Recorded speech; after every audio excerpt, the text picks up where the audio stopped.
Before we dive in, a quick disclaimer. Although we're a therapist, this podcast does not replace working with your own therapist. Everything shared here is for general education and Welcome back conversation to only. Anxious Girls. I am Dobby, and we're two And I'm therapists who spend Christina. 40 hours a week helping others navigate their lives, and the other 128 hours wondering if we're doing ours entirely wrong, or if buying the fancy olive oil, it's a financial and responsible decision.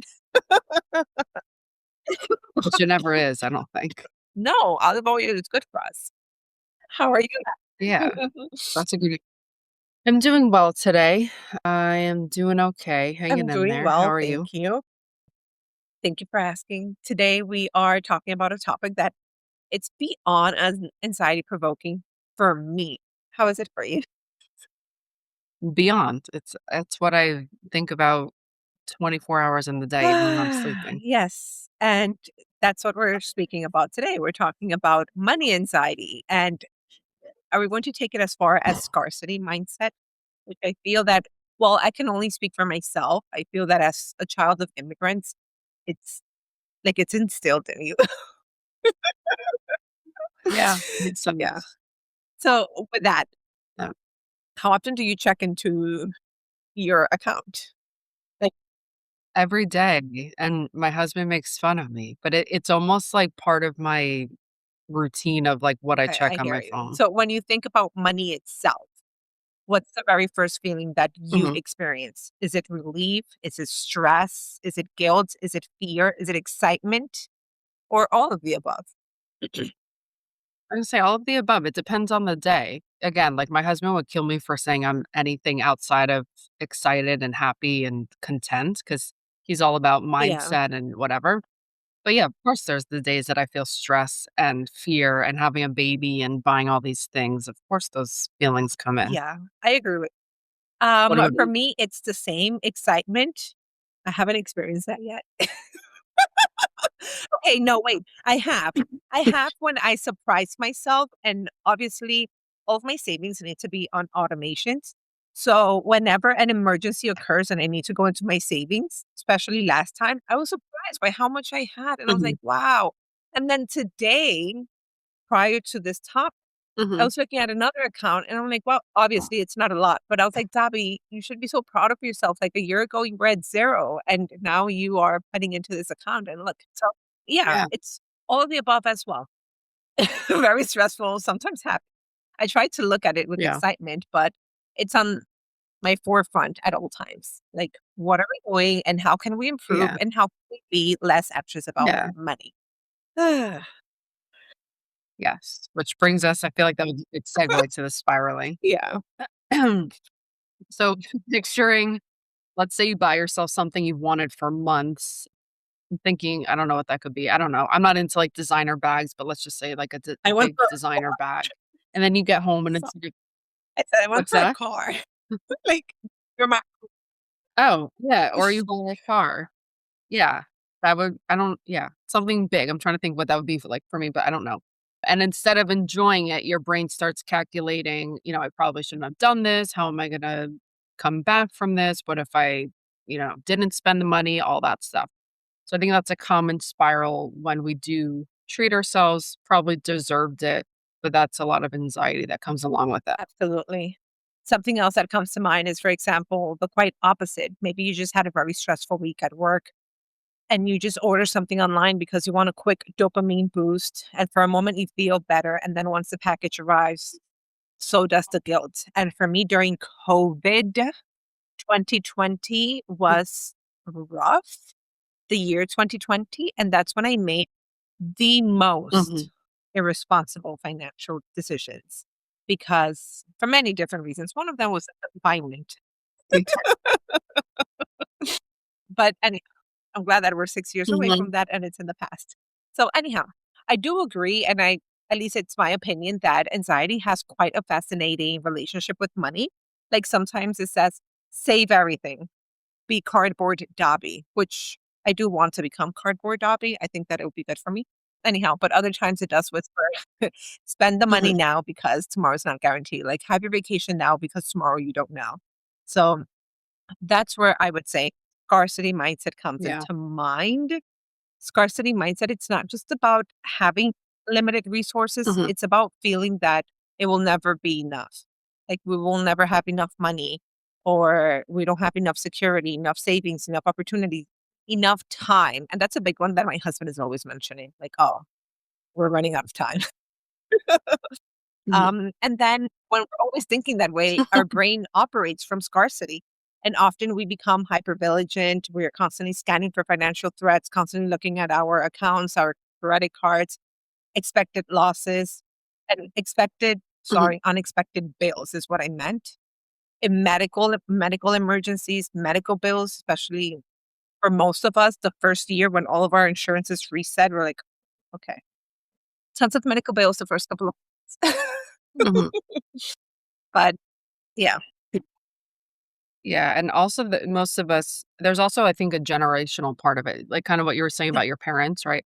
Most of us inherit these beliefs that we're told from our parents, like hearing, "We can't afford that," or, "Money doesn't grow on trees." I feel like my mom still tells me that, joking, but I hear her sometimes say, like, "Money doesn't grow on trees." Or people say, "Rich people are greedy, we have to work twice as hard." Or some families are instilled like that we just don't Yeah, talk about money at all.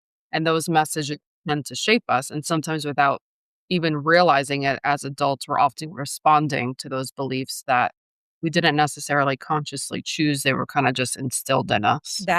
that is true. My relationship with money, it's constantly evolving. I consider myself as a human being someone who is a work in progress. And when it comes to money, it's the same thing. So I have so much to learn because in my family, it really was not something that was discussed. Like, yes, you should save money, but that's about it. And then do what with it? Anyhow, another topic. Yeah. Yeah, another one. Another topic would be oversaving versus overspending.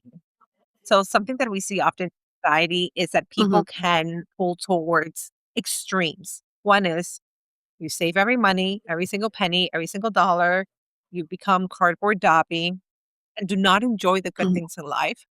Or you overspend and you overindulge in things that were not fiscally responsible. And that's because you're acting impulsively or mhm, irresponsible again. And for example, going back to COVID, mhm, the shopping that I did, it was because it was easing my anxiety. At least in my psychic, I thought that it was easing my anxiety. And once I would get my credit card bill, I was like, "Dabs, what did you just do?" The opposite. mhm.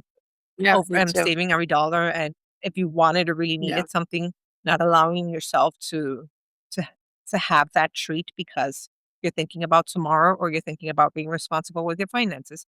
So I would say that neither makes you bad with money. It often attempts to regulate uncomfortable emotions, and we just need to try our best to find a happy medium. Yeah, I was gonna say just finding a balance, like we say in most things in therapy, just trying to find that balance. I know for me, I'm thinking when I was so anxious with Kai when she was, like, little, I would, at, like, 3 in the morning, be on Amazon, like, buying her new onesies, buying her toys for her brain development. Like, I went Yeah. crazy, and then that shifted into, like, wanting to save like crazy because then I'm thinking, "Oh my gosh, her college tuition." So, I went, like, all in 4 months, I did overspending and then oversaving. So, if we could just find that Um, balance, which is easier said yeah. than done, Much but, easier said than done. um I think that I also shared with you when it comes to baby planning, how I was looking at this list of how to prepare, and one of them is your life insurance. So I was like, I need to Right. increase my life insurance. I have a medical history that's very hard for me to be insured. Like I'm constantly being denied. And all I can do, I was like, okay, I tried another company. The company says no. And then I'm like, okay, I'm going to call my current company and see if they would Mhm, increase my insurance now to prepare for the future when I mhm. Talk about anxiety. Yeah, talk about anxiety, the anxiety of recognizing that we're all gonna die, leave our kids, and then wanting to prepare for them too. That's insane. Even when they're like not even here. Ay, ay, ay. So I guess Yeah, it's crazy, but it's crazy because this was all instilled in us. So I guess the biggest question we're all asking is how can we build a healthier relationship with money? And healing money anxiety isn't pretending finances don't matter because they Yeah. absolutely do. And, there's no way around that. So it's more about noticing the stories attached to money. So asking yourself, what did I learn about money growing up? What emotions do I feel when I spend? What emotions do I feel when I save? And maybe the most important question is my current financial decision based on today's reality or is it Mhm. yesterday's fear? And sometimes those answers are Yeah. different. And I will also share that sometimes financial peace or financial security, it's not necessarily about having more. It begins with you trusting yourself and making thoughtful, responsible financial decisions. That doesn't mean that we do not adapt to life and exchange it. It Mhm, just means that your worth and who you are as an individual, it's not attached to your bank balance or what you have, what you own, what assets you have. So I know that all of that it's easier said than done, especially in today's mhm, society where we are all very easily comparing ourselves to other people. But just trust yourself. Trust yourself. And to me, in my opinion, the most dangerous one is scarcity mentality. Like, let's constantly be challenging those thoughts and remind ourselves we have enough. And if we haven't met our goals, our financial goals, let's say of saving X amount or whatnot, the year's not over. We still have 4 months to work towards it. So let's stay positive and hopeful. And as long as we're trying our best, that's all that matters.